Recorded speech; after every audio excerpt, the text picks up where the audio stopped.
जय करवा महारानी की। करवा चौथ की व्रत कथा। करवा चौथ का व्रत भारत की हर सनातन धर्म से जुड़ी हुई स्त्री अपने पति के लंबी आयु और उसका प्रेम प्राप्त करने के लिए अवश्य ही करती है। तो चलिए आइए हम सभी श्रवण कर लेते हैं करवा चौथ की परम पावनी कथा। प्राचीन काल में एक करवा नाम की स्त्री थी जो कि अपने पति के साथ नदी के किनारे एक गांव में रहती थी। एक दिन उसका पति नदी में स्नान करने को गया। दैव योग से स्नान करते समय वहां एक मगर ने उसका पैर पकड़ा। तब वो मनुष्य करवा करवा करके अपनी पति को चिल्लाकर बुलाने लगा। अपने पति की आवाज़ को सुनकर उसकी पतिव्रता स्त्री करवा भागी हुई आई और उस पतिव्रता के आते ही मगर को कच्चे सूत के धागे से बांध दिया।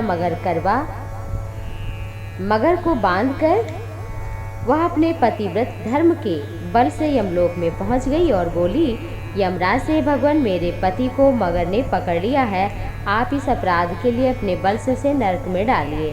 करवा की बात सुनकर यमराज बोले कि मगर अभी उसकी आयु तो बची हुई है, अभी कैसे मैं मार सकता हूँ।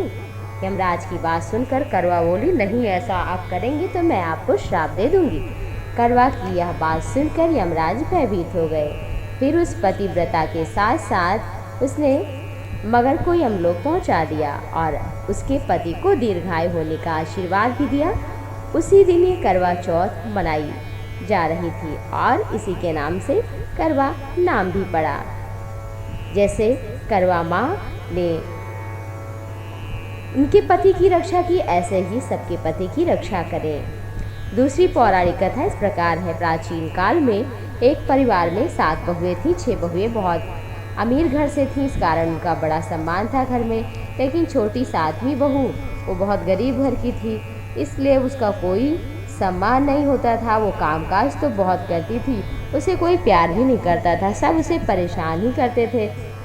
कोई भी त्यौहार होता तो हर किसी के घर से कुछ न कुछ आता मायके से, लेकिन उसके घर से कुछ नहीं आता था।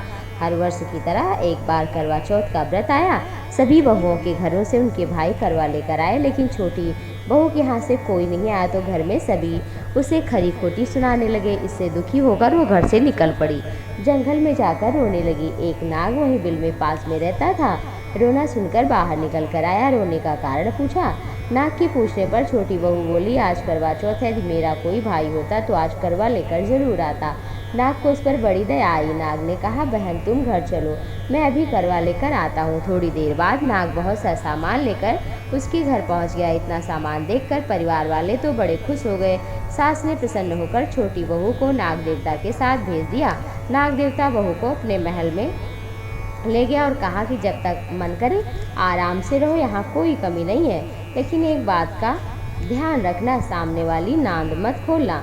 बहू बहुत दिनों तक महल में आराम से रही, परंतु एक दिन जब कोई नहीं था महल में तो नांद को उठा लिया। देखिए बहुत छोटे छोटे सांप के बच्चे इधर उधर भाग रहे थे। घबराकर नांद को ढक दिया। घबराहट में एक सांप की पूंछ नांद के नीचे आने से कट गई। कुछ देर बाद नाग जब महल में आया तो बहू ने सब बात बताई और गलती के लिए क्षमा मांगी। नाग ने भी क्षमा कर दिया। कुछ दिनों बाद छोटी बहू ने ससुराल जाने की इच्छा की तो नाग देवता ने उसे बहुत सा धन सोना आदि देकर विदा किया।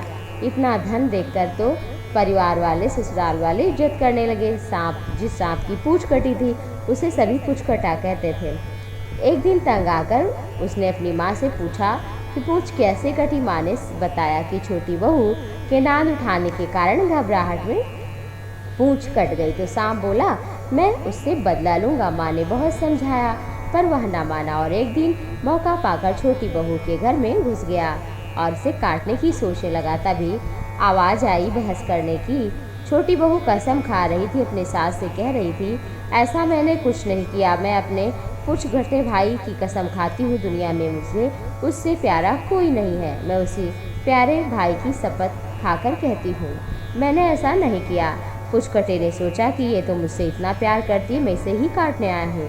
ऐसी प्यारी बहन से कैसे बदला लूँ, और चुपचाप वापस चला गया। तभी से पुचकटा अपनी बहन छोटी बहू के लिए प्रतिवर्ष करवा चौथ के दिन करवा लेकर आता और बहन बड़े प्यार से करवा चौथ का व्रत करती थी। और करवा चौथ माँ की कृपा से उसके जीवन में पति का प्यार हो गया, सभी परिवार वालों का प्यार हो गया, सुख संपत्ति छा गई, जीवन में प्रेम ही प्रेम हो गया। करवा माता सभी को ऐसे ही फल देती हैं।